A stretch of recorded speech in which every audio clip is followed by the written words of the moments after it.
Bienvenidos a LabTech. Enseguida mostraremos lo más actual en temas de consumo, aplicación e interpretación de pruebas físico-químicas de calidad a diferentes tipos de harina de trigo para correlacionar los resultados obtenidos de estas con sus posibles usos es algo que logró un grupo de estudiantes mexicanos de LabTech Grupo 2 de la Facultad de Química de la UNAM. El análisis de cereales se ha concentrado en el trigo y sus productos. En la tecnología de cereales, el producto más importante son las harinas, que son base para la preparación de varios alimentos. La harina de trigo es el producto más estudiado, ya que con su composición depende del uso que tendrá. Su composición química varía respecto al grano entero debido al proceso de molienda. Uno de los componentes primordiales es el gluten. Las propiedades de extensibilidad y elasticidad únicas de la harina de trigo se deben a las características de las proteínas constitutivas del gluten, gliadina y gluteína que están presentes en el endospermo del trigo. Durante este trabajo se realizaron distintas pruebas de calidad de harina a 3 diferentes muestras de harina. Dicha evaluación constó de diferentes evaluaciones relacionadas con su aspecto general, humedad, cenizas, pH, acidez, pigmentos, absorción de agua, sedimentación, almidón alterado, fuerza de la masa y por último una sencilla prueba de galletería.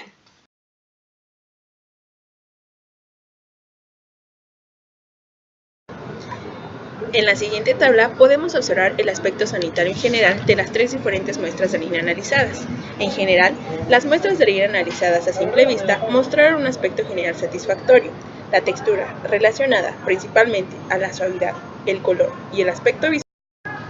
Una vez aprobado el aspecto sanitario en general, se tamizaron 100 gramos de harina, se examinaron todas las fracciones cuidadosamente para detectar piedrecillas, salvado, granos quebrados, pelos, excretas roedores, insectos, larvas o huevecillos.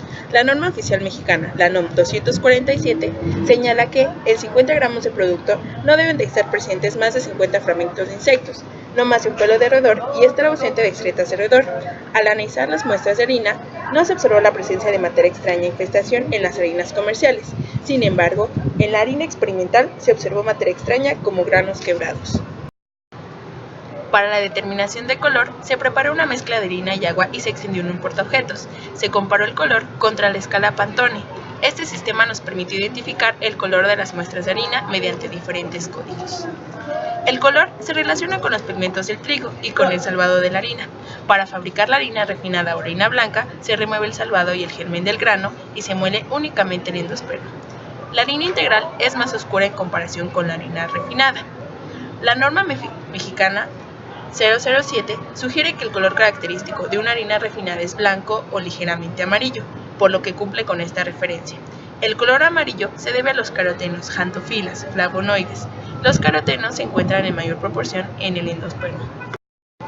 En cuanto al contenido de humedad, el valor de la humedad obtenido en la muestra comercial fue de 11%, el cual cumple con lo establecido por la norma mexicana 007, el cual limita un valor del 14%.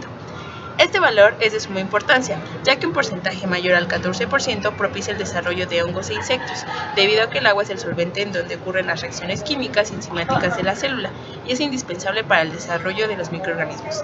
Se hace notar que ninguna de las harinas evaluadas presentó un porcentaje de humedad mayor al 14%. Para la determinación de cenizas, se realizó la calcinación a cada una de las diferentes muestras de harina. Posteriormente se incineraron en la mufla a una temperatura cercana a 600 grados centígrados. La muestra de harina integral 3 estrellas contiene 1.2% de cenizas. La literatura reporta que las harinas refinadas contienen menos cenizas que las integrales. La harina refinada contiene de 0.3 a 0.5% de cenizas, mientras que las harinas integrales contienen de 1.2 a 2% de cenizas. En cuanto al pH y la acidez, la humedad puede aumentar el pH y la acidez debido a la rancidez hidrolítica y la actividad de la alfa-amilasa. El porcentaje de acidez también nos aporta información del grado de deterioro que han producido los microorganismos en la harina. Según la literatura, las harinas de buena calidad están en un intervalo de pH de 6 a 6.8. Todas las harinas analizadas se encuentran dentro de este intervalo. En el análisis de pigmentos se realizó por medio de una técnica espectrofotométrica a una longitud de onda de 435.18 nanómetros. Este parámetro nos indica la cantidad de pigmentos naturales, principalmente los betacarotenos y vitaminas liposolubles del tipo A. Un alto contenido en la cantidad de estos pigmentos hace referencia a un buen manejo y cuidado en el tratamiento de molienda y tamizado para la obtención de harinas o en la fortificación de dicho producto. Comparando las tres muestras diferentes de harina, la harina integral muestra un mayor contenido de pigmentos, debido a que contiene partículas de salvado que concentra cantidades importantes de vitaminas. Por otro lado, la harina que presentó menor cantidad de pigmentos fue la harina procesada en el laboratorio. Eso nos indica un mal manejo en las operaciones unitarias claves en la producción de este producto. Este parámetro es de suma importancia ya que impacta de manera directa en la evaluación sensorial de color. Los valores de absorción de agua de las tres muestras reflejan qué tan higroscópico está siendo el gluten de cada una de las harinas. Se observa en la siguiente tabla valores de 60, 75 y 50. La teoría más aceptada que explica la formación de una red es la hidratación del gluten, según la cual hay un efecto coloidal, donde las proteínas y el almidón embeben agua e interactúan para formar un enrejado tridimensional mediante la formación de puentes de sulfuro y de hidrógeno. Es fundamental el potencial reductor del medio, por lo que los agentes oxidantes y reductores afectarán la estabilidad del gluten. En cuanto al almidón alterado, de acuerdo a los resultados obtenidos, se observó la tinción de los gránulos de almidón con el colorante rojo Congo. Las coloraciones rojas visualizadas en el microscopio con objetivos de 40X fueron pocas, por lo tanto, no todos los gránulos estaban teñidos, sin embargo, el almidón se encontraba dañado. Cabe destacar que cuando el grano es suave, el daño es mayor.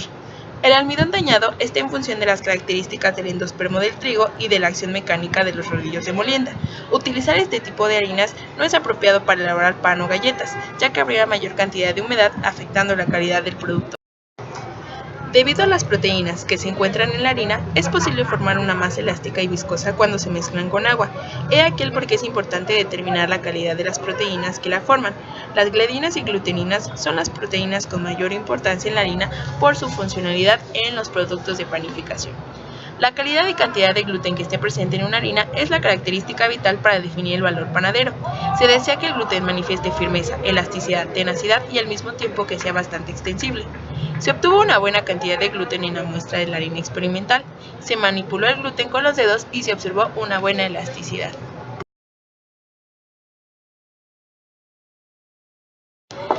La cifra de Verschenke nos habla nuevamente sobre la calidad del gluten, en este caso sobre la fuerza que presenta el gluten, es decir, en la capacidad de la masa para aguantar la presión del gas, y por consiguiente el tipo de trigo del que proviene la harina. Las tres muestras de harina analizadas presentan un tiempo de desintegración de entre 50 a 100 minutos, por lo tanto, entran en la clasificación de trigos suaves con un tipo de fuerza media.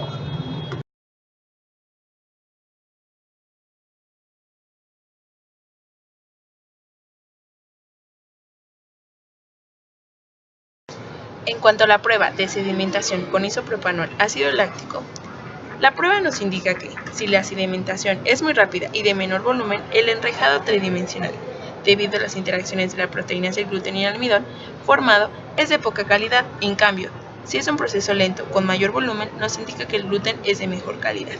En términos generales, los valores de sedimentación van de 20 ml o menos para trigos con bajo contenido de proteína, que se asocia a un gluten débil, y hasta 70 ml o más para los trigos de alto contenido de proteína y gluten fuerte. Según los resultados obtenidos al realizar esta prueba, las tres muestras de harina analizadas obtuvieron volúmenes mayores a 20 ml, 28, 24 y 32.75. Por lo tanto, presentan un gluten fuerte y con mayor cantidad de proteína.